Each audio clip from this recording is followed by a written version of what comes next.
What's up, sluts? Guess who just got out of prison? It's me, Isaac.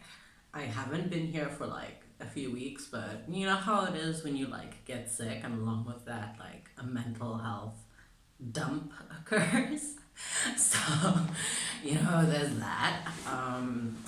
But yeah, today we're doing the mid-year book Freakout tag, which I'm kind of excited about. And it's like, yes, I'm late, but a queen is never late. Everybody else is just simply early. And we all know that I'm the biggest queen out there. So let's get into it. The best book that I've read this year, it is The City We Became by N.K. Jemisin. It's also such a just gorgeous book. I love the cover, and like as an ex architecture student, fuck that degree. I really love novels that have a lot of like really in-depth world building and really engages with the context of its setting. And like this book hit all of the notes for me. The characters, oh my god, the characters. You'd think with a really large cast they'd all get lost, but they were all so distinct and well written and well characterized. Like there were different POVs, which I normally don't fuck with, but it was so fucking well written, and I can't wait to read more by N.K. Jemisin. A quick synopsis. Basically, in this universe, every city has a soul, and this is about the birth of New York City. And I can't really say anything more than that without giving it away, but it was phenomenal, amazing, out of this world, outstanding, interstellar. Look at me and my A plus vocabulary, even though this is my second language. So, the best sequel I've read so far. So, this is not technically a sequel, or maybe it is, but Pride and Prejudice and Zombies, I found it so funny. It was off the walls hilarious, because I've read the original Pride and Prejudice, and Pride and Prejudice and Zombies is just the normal Pride and Prejudice book, but with added plot lines about zombies. And it was just, it tickled me. That's what it did. It tickled me. Like, all of the fucking martial arts and the beating of zombies and the new layer of Darcy and Elizabeth being good at fighting zombies together. Oh, it was just such a fun read. The new release that I haven't read yet, but I want to, is Act Your Age, Eve Brown. Actually, just any of the Brown Sister trilogy, because I can't find them here. And lucky for me, I found some illegal ways. I'm always in and out of prison, so. Well, that was such a bad joke. Oh my god. But yeah, I really want to read that series because I'm a sucker for romance, and I've been feeling romance vibes lately. Like, it's cold here, and I really want to like snuggle up and read about two characters keeping each other warm, if you know what I mean. The Brown Sister trilogy just has so much, like, they're the darlings of Booktube, and I need to see what the hype is about. And apparently, like, the male characters are well written, and it's like, when that happens, I'm like, I'm a man.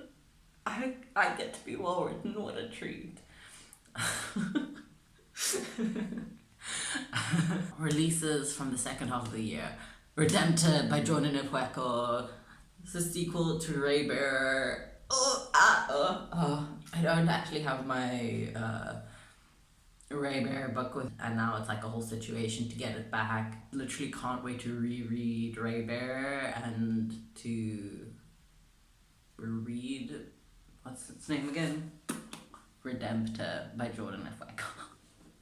My biggest surprise. Okay, I picked this one up kind of on a whim, but that's Afterland by Lauren Bukes, and it was so good. Like, I've had such a good reading here, I can't even. Like, I picked it up on a whim. I was like, okay, South African author, kind of dystopian kind of vibes. And it was everything I hoped for and more. Like, the relationship between the mom and the kid. Oh, I love seeing mother-son relationships in books. Chef's Kiss. It was amazing.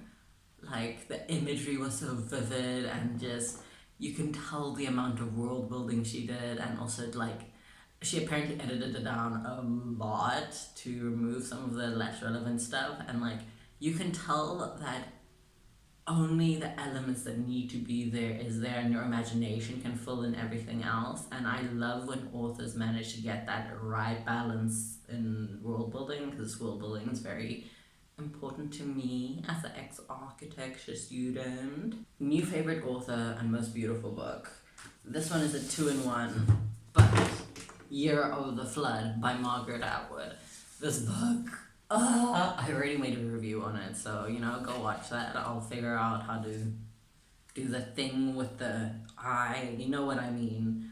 I'll figure out how to do that, link my review, so I won't go too in depth about it, but look how pretty it is. Look at it! And it's like the deep green, it's a secondhand book, so it had a little note in it, and like the starkness. And like, this is apparently the second book in a trilogy, which I didn't know when I picked it up or when I read it, but I think it can be read as a standalone. Yeah, I'm interested to read the rest of the series though, and I'm planning on studying English next year or the year after next year. And apparently we're going to be reading The Handmaid's Tale, because I have friends that have already done first year and stuff. And like, I'm excited. I'm so excited to study English. Book that made you happy. It's my latest read.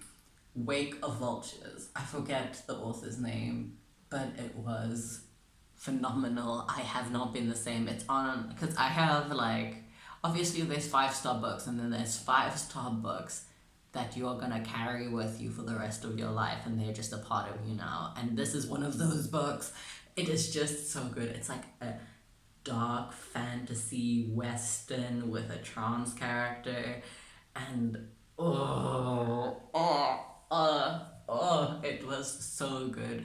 I could feel the environment, like, as somebody who grew up in like a kind of Wild West-ish climate.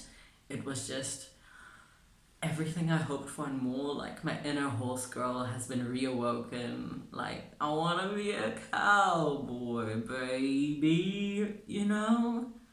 Yeah, it was phenomenal. I'm a bit lost in the sauce just thinking about how good it is. Finally, what books do you need to read by the end of the year? Petals of Blood. It's a book that I've been chipping away at for a while now, and like, it's good, don't get me wrong, but there's a lot of perspective shift, and like, my autistic brain does not like that. It wants one narrator, one consistent story, but this is very interwoven and deep, and like, it's really fucking good, don't get me wrong, but the way it's written it wasn't written for my brain, but that makes me want to read it even more, expand my consciousness. As you may have noticed, I didn't do all of the tags just because, like, I don't get fictional crushes. Not my vibe. Not to trash anybody who likes those things. It's just not my cup of tea. I won't yuck your yum. Yeah, I think that's it for this video, and I'll see you guys in the next one.